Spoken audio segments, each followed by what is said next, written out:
Greetings, primitive intellects of the planet Earth. I am Q, and I am here to pass judgment on Star Trek Discovery.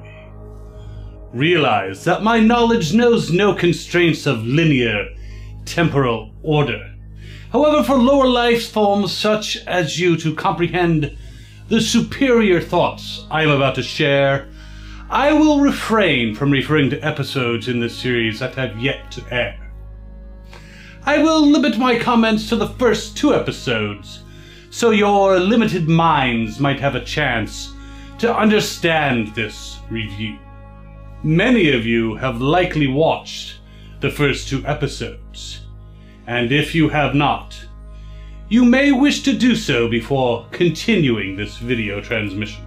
This is your only warning, mortals, so heed it well, or you may be subject to the spoiler effect. So we start out having to listen to that guttural tongue used by Klingons, a species even worse than humanity in regards to intellectual prowess.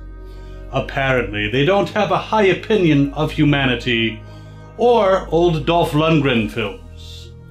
This first episode, though, continues with 2 of you primitive humans on a world that was facing a long-term drought. Jakku, I think they call it. Well, from their perspective, a long-term drought. In my eyes, it would be barely considered an eye blink. When I choose to have eyes, that is. So the 2 top-ranking officers from the starship are alone on this planet to carry out a mission. First, I would like to ask if the captain and the first officer are the only ones capable of performing this rather simplistic task. How much talent do you need to fire a primitive weapon down a well? I also wonder if they were planning on being beamed up with their primitive transport device from the well itself. Why didn't they just beam down to that location in the first place instead of all that walking? Was this to give them time to needlessly remind each other of the reason they are on the planet in the first place? Now, I realize humans lack a great deal of the intelligence that I take for granted, but I would think they would have discussed all those pertinent reasons for them to be on the planet before actually starting the mission. Not to mention the precision of the commander's estimate of how long that storm would take to get there. Well, that was proven to be totally incorrect. Just shows you humans still have no idea how to predict the weather even centuries from now. But despite all the blunders in the execution of this rather simple mission, which, by the way, totally circumvented your vaunted prime directive, these 2 managed to get off the planet by drawing in the sand.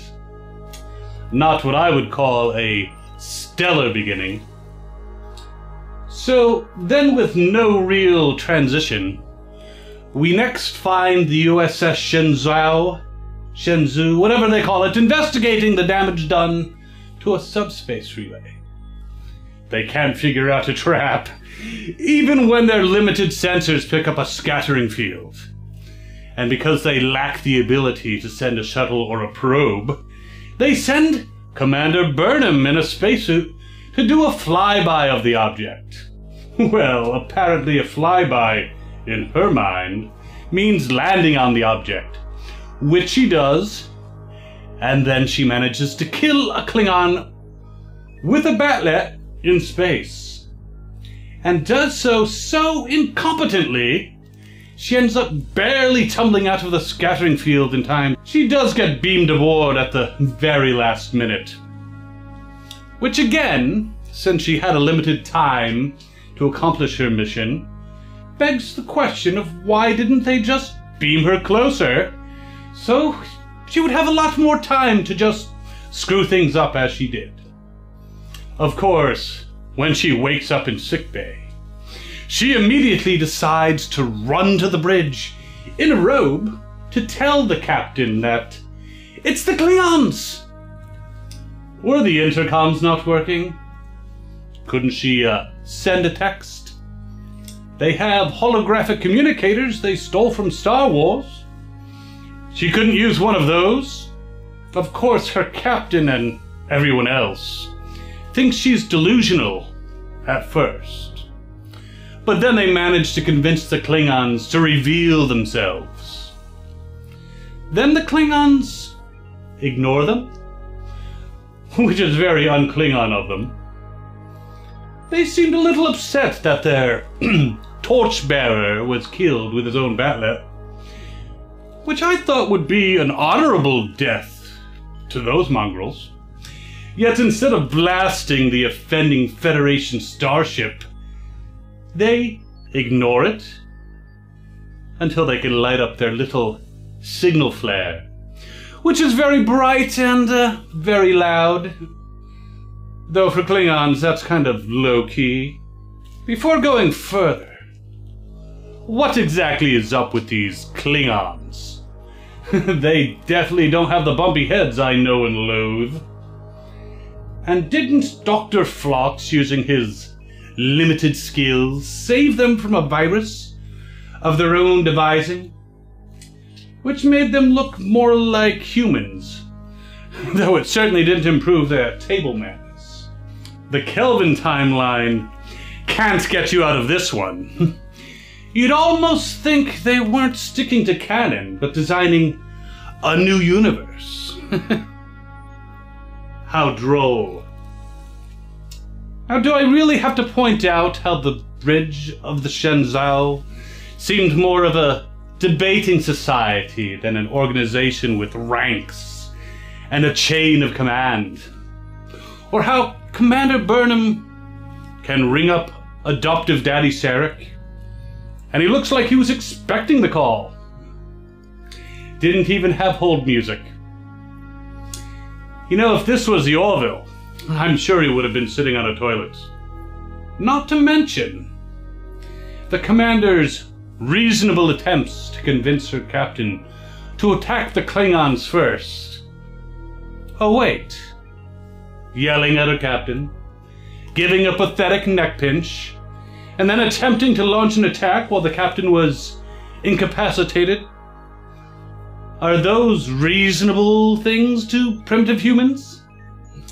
Of course, it was all too late. Lots of Klingons warp in with incredible accuracy, practically on top of each other. Amazingly enough, it looked like a scene out of Star Wars once again. You know, the second episode picks up, though, exactly where the first left off. The upstart Klingon who sought to reunite the Klingon Empire spoke to his fellow dogs and managed to get most of them on board. Especially after Starfleet's finest showed up. The battle, like most mortal endeavors, was pointless, but fun to watch. And the Federation's starships were getting their primitive behinds handed to them. And then to Govma, for all his talk of Carlis and honor, agrees to a ceasefire, and then promptly destroys the Admiral's ship, using a cloaked vessel. You know, if Carlis were to witness such an act, he'd clone himself even earlier, and kick T'Kuvma's redesigned head in.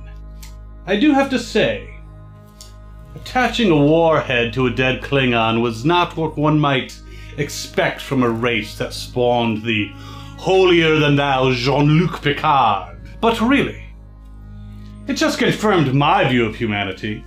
Not sure that I'm sold on the whole Sarek leaving part of his Katra in Commander Burnham.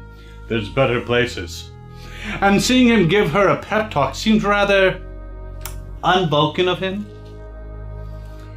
And what was it with Burnham having a debate with the computer so she could survive? That seemed a bit strange. Oh, and the 15 seconds in space to survive. You humans aren't that fragile. It would take at least 30 seconds for negative effects to kick in, and even after 5 minutes, you would survive. Now, the attempt to capture T'Kuvma was interesting, since they decided just killing him would make him into a martyr, and we know how those Klingons love their martyrs. Apparently, though, once again, only the captain and the first officer were able to accomplish anything, so they're the ones sent onto a vessel full of Klingons to bring back their leader. I realize many of the fragile humans on their ship were probably confused, out of sorts, and some of them a little dead. But there weren't at least a couple red shirts to send over with them to act as cannon fodder? Even Jim Kirk knew, well, will know, to bring some of those along. So the captain dies, the commander ends up killing Taguvma anyways, making him the martyr despite their wonderful plan. Thus war begins between the Klingons and the Federation, with no Organians to get in the way. That comes later. Spoilers. I can't help but wonder how Burnham attained the rank of commander. She certainly threw out all of her Starfleet training in a very short period of time, and her Vulcan training, well, that went out the window. She totally cracked under the strain, though I do approve of the punishment she received in the end. Finally, we see Starfleet discipline in action. Though as you can see with the previews, it doesn't keep her from serving on a starship anyway. You know, if Kirk, Spock, and Data can steal whole starships and not be imprisoned, I guess a little thing like attacking a superior officer, that can easily be forgiven. All in all, the first episode was weak and had some needless exposition. The second one was better, since being worse would have been rather difficult. The special effects there were very, very cinematic. But the story was more awkward than a human teenager on a first date. And with that whole Star Trek franchise being about exploration and the better side of humanity, starting this series with a war and having the main character be a mutineer, that's an interesting choice, and quite in keeping with the Q Continuum's view of humans. I'm sure you mortals want to know if it's worth paying 6 to 10 Earth dollars a month to see if it continues to improve. Well, you'll have to find out for yourselves. I don't follow any prime directive, so I could interfere, but the internal debates some of you primitives are going through, that's quite amusing. I will say this though. The first season of The Next Generation, and even into season 2, there were some rather painful episodes to watch. Even I, with all my power, couldn't keep parts of the first episode from being cringeworthy. If it weren't for the power of Q, the series might have died an untimely death. So if this series follows the same pattern, it will eventually improve. Oh, and I will say the cast did an excellent job playing the parts they were given. Can't blame them. Let's just hope the writers learn how to pay more attention to detail and give us scenes that make more sense. Maybe stop collaborating with writers who helped pen abominations like Bay's Transformers and the amazing Spider-Man 2. Well, mortals, I have passed judgment on this series, and while it has many, many flaws, it has been deemed to have some potential. So that is the decision for now, but remember, the trial never ends. See you out there.